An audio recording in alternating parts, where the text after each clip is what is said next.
मेरे बेटे की शादी मैंने मुश्किल से की। वो एक लड़की से प्यार करता था, लेकिन मैं नहीं चाहती थी कि उसकी शादी उसी से हो। मैंने उसे बहुत समझाया और उसकी शादी गांव की एक सीधी सादी लड़की से करवा दी। लड़की का नाम सुधा है। मुझे पता था कि वो लड़की मेरे बेटे और इस घर के लिए बहुत अच्छी है, इसलिए मैंने उस लड़की शादी मेरे बेटे से करवा दी।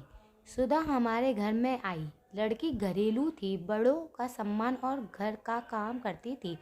अभी 10 ही शादी को हुए थे, लेकिन मुझे लगने लगा कि मैंने अपने बेटे की शादी इस लड़की से करवा कर अच्छा किया। मेरा बेटा राजीव भी खुश ही लग रहा था, लेकिन उस रात के बाद मेरी यह सोच बदल गई। एक रात करीब 2 बजे मेरे बेटे के कमरे से चीखने की आवाज़ आने लगी।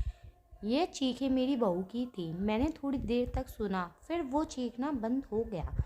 राजीव के पिता मेरे पति को यह सब सुनाई दिया था, लेकिन फिर हमने उन्हें रात में पूछना उचित नहीं समझा, इसलिए दरवाज़ा नहीं खटखटाया। सुबह मेरी बेटी भी बोल रही थी कि मम्मी, रात को कौन चीख रहा था। मैंने उसकी बात काट दी, कहा कि कोई नहीं, शायद कोई बाहर से चीख रहा था। मेरी बहू का स्वभाव उस दिन से बदल गया। वो चुप सी रहती थी सारा दिन। मैंने सोचा शायद पति पत्नी के बीच कोई बात होगी, इसलिए मैंने कुछ पूछा नहीं। अगली रात फिर 2 बजे वही हुआ। मेरे बेटे के कमरे से फिर चीखने और रोने की आवाज़ आने लगी। इस रात वो आवाज़ करीब 10 मिनट तक चली। मेरी बेटी उठ गई और उसने हमारे कमरे का दरवाज़ा बजाया। मैंने दरवाज़ा खोला, देखा तो वो बहुत डरी हुई थी। बोली, मम्मी ये क्या है? भाभी रोज़ रात को रोती और चीखती क्यों है? क्या होता है कमरे के अंदर? चलो अभी दरवाज़ा खुलवाते हैं। मैं दरवाजे के पास जाने लगी तो मेरे पति ने मुझे रोक लिया, कहा कि रुको, अभी बात मत करो, कल सुबह दोनों से बात करते हैं। उस रात को मेरा सोना मुश्किल हो गया था। सुबह मेरी बहू जल्दी उठकर घर के काम में लग गई। मैं सुबह अपने बेटे के कमरे में गई, उससे पूछा क्या बात है, रात को बहू रोती क्यों है? उसका चेहरा पूरा उतरा हुआ था। बोला कुछ नहीं। उसकी बातों से और आंखों में से साफ दिखाई दे रहा था कि वो कुछ छिपा रहा है। उन्होंने भी उससे पूछ, लेकिन वो कुछ नहीं बोलकर घर से बाहर चला गया।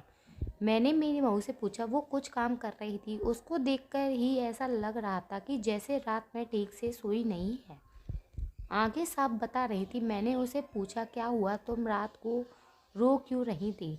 वो बोली, रो रही थी? कब? नहीं, मैं तो सो रही थी और मुझे तो कोई आवाज़ नहीं आई। आप क्या बात कर रही हैं?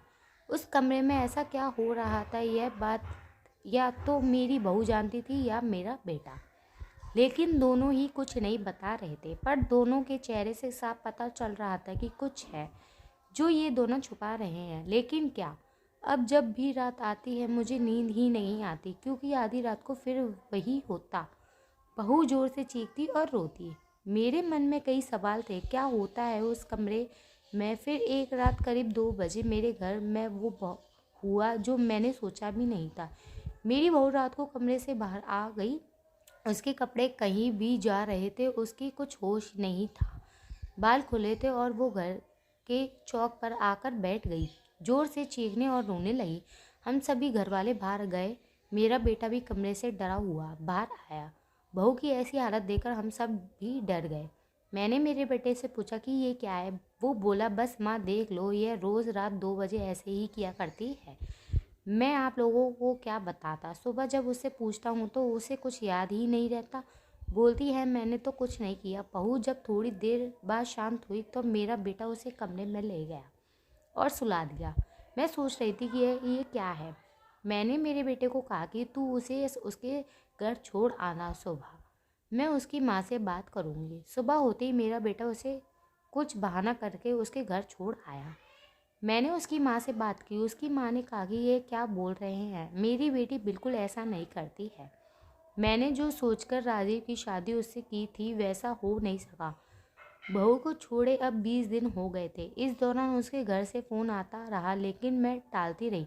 मेरा बेटा भी कह रहा था कि मेरे वो दिन कैसे निकले हैं मैं ही जानता हूँ।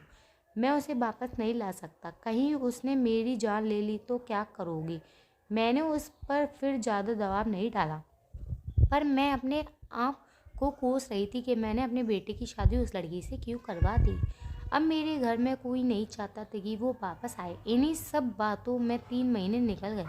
फिर एक दिन अचानक ही मेरी बहू अपने सामान के साथ वापस मेरे घर आ गई। वो आते ही मुझसे कहती है, माँ जी मैं जानती हूँ कि आप मेरे बारे में क्या सोच रही हैं, लेकिन सच क्या है यह आपको पता नहीं। उसकी बातों से मुझे लगा कि कुछ है जो वो बताना चाहती है। मेरा बेटा घर आया और उसे देखकर गुस्सा हो गया। कहा, ये यहाँ वापस आ गई, मैं अब यहाँ इस घर में नहीं रह सकता, मैं जा रहा हूँ। मेरी बहू ने उसी समय कहा, क्यों? सच सामने आ जाएगा इसलिए डर रहे हैं? बताइए सबको सच क्या है, मैं उस तरह से क्यों करती थी? बेटा बोला कि क्या सच? सच ये है कि तुम पागल हो और रोज़ रात उस तरह से करती हो। बहू बोली कि माँ जी आज अगर सबसे ज़्यादा दुखी और परेशान है तो वो है और कोई नहीं, मैं हूँ। मैंने अपने पति की बात मानी और उन पर विश्वास किया। मैंने कहा, तुम क्या कहना चाहती हो? फिर मेरी बहू ने जो बताया उसे सुनकर मेरे पैरों तले ज़मीन खिसक गई। वो बोली कि आपके बेटे ने मुझे पहली रात से यह नाटक करने को कहा था, लेकिन मैंने नहीं माना। वो कहते हैं कि हम दोनों अलग बड़े शहर में जाकर रहेंगे।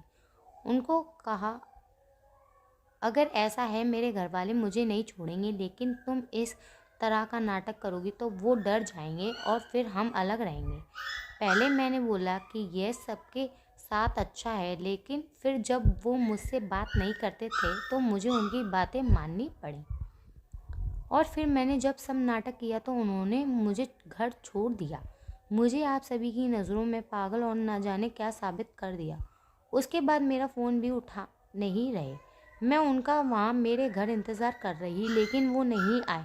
मैं समझ गई कि उन्होंने मुझे बेवकूफ़ बनाया है, मुझसे झूठ बोला है। ये मुझे अपनी ज़िंदगी से भगाना चाहते थे। मैं इस बात को समझ गई। अब मैं खुद ही इनसे दूर चली जाऊंगी, लेकिन मैं चाहती थी कि सच आप सभी के सामने आ जाए। मुझे बहू की बातों पर पूरा विश्वास हो गया था। मेरा बेटा बोला, तुम्हें इसे रखना है तो रखो, मेरी शादी तुमने उससे नहीं होने दी जिससे मैं चाहता था, और इस गांव की लड़की से करवा दी। मैं चाहता था कि यह भी यहाँ से चली जाए। तुम परेशान हो, सोचो कि यह मैंने क्या किया। अब भी मैं इसे अपनी पत्नी नहीं मानता। मैंने मेरे बेटे को कहा कि बेटा तुझे इस घर में रहना है या नहीं, इसका फैसला तू कर ले। मेरी बहू इस घर में ही रहेगी और जो इसे इसका हक है इज्जत नहीं देगा वो इस घर में नहीं रह सकता। तू इस तरह की साजिश कर सकता है, वो भी सिर्फ अपनी माँ से बदला लेने के लिए। एक भोली लड़की को कुछ भी करने को कहा सकता है, पर बेटा ज़रा तू सोच, तूने इसे जो करने को कहा इसने किया। अपने बारे में और किसी के बारे में कुछ नहीं सोचा, सिर्फ तेरा सोचा। सोच ऐसी पत्नी कहाँ मिलेगी? तू बहुत बड़ा अभागा है जो इस लड़की को छोड़ेगा। मैं बहुत खुश थी। मैंने अपने बेटे के लिए एक हीरा चुना था, लेकिन शायद मेरा बेटा ही उसके लायक नहीं था। मैंने मेरी बहू को प्यार से गले लगाया। मेरा बेटा भी कहीं नहीं गया। थोड़े समय तक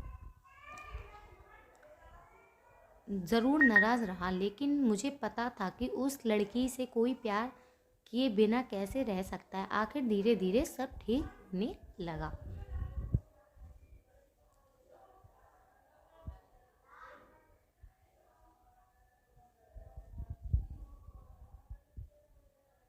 अगर आपको ये वीडियो अच्छी लगी तो एक लाइक, एक सब्सक्राइब ज़रूर कर देना।